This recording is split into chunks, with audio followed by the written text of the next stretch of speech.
Құрметті Жаңаөзен қаласының тұрғындары, мына жерде Зиба сауда орталығының екінші этажында балаларды биіктікті бағындар дейді.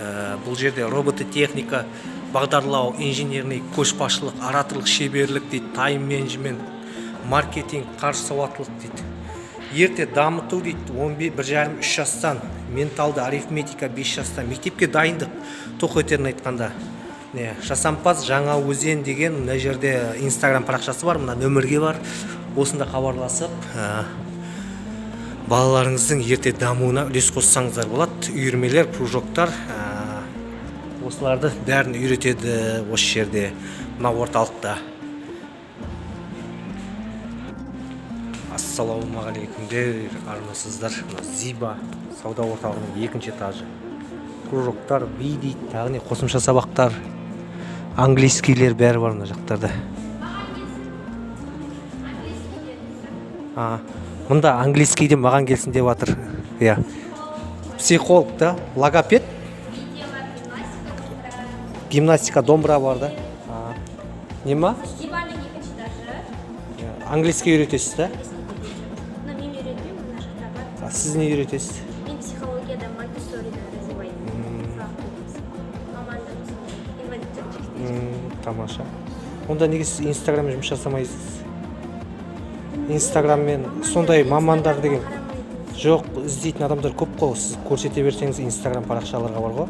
Жаңаөзенде сіз логопедсіз ғой бір жағынан, иә? Логопед мамандыққа көбісі мысалы балдарын үйреткісі келеді, әріп үйреткісі келеді, оқып үйреткісі келеді. Сондай. Келген ата-аналар отзыв айтпаса жақсы. Сол кезде инстаграм ашып алсаңыз, енді мен де осыны YouTube каналға салам, содан кейін сіздің есіміңіз кім? Рухия Бердібекқызы. Инстаграмнан көреді, мысалы, сіз енді ана тілімі балдар, сосын жаңағы не дейді, жаңағы мүмкіндігі шектеулі сол балаларды оқытасыз да?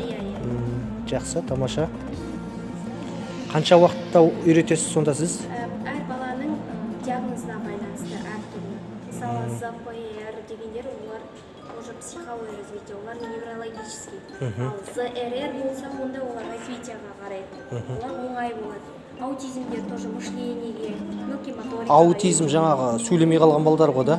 Өз әлемінде. Өз әлемінде. Түсінбейді басқа еш. Айтқаны түсінбейтін, обращение жасамайтындар бар. Жасайтын түрі бар. Оның да 4 степені болады, легкий болады. Ал сіз естіңіз ба, ана кім Ньютон деген кісі аутизммен ауырғанда, ғалым болғанда кейін да? Джим Керри тоже. Джим Керри тоже кішкентай кезінде аутизм болғанда. Енді олар қалыпты адамнан гөрі 3 есе, 4 есе милары қатты жұмыс жасайтын адамдар, сондай ерекше балалар дейді. Олар да біздегі қазір. Сондай ерекшелігі бар балалармен жұмыс жасаймыз. Жақсы, тамаша. Жаңаөзен тұрғындары, сіздер кім дедіңіз есіміңізді? Рухия деген қарындасымызға сіздер мүмкіндігі шектеулі балаларыңыздың болса, сондай оқытып, дамытуына үлес қосады. Осы Рухия қарындасымызға обращать етсеңіздер болады. Жақсы, сау саламатта болыңыздар. Сұхбатыңызға рахмет көп-көп. Жақсы.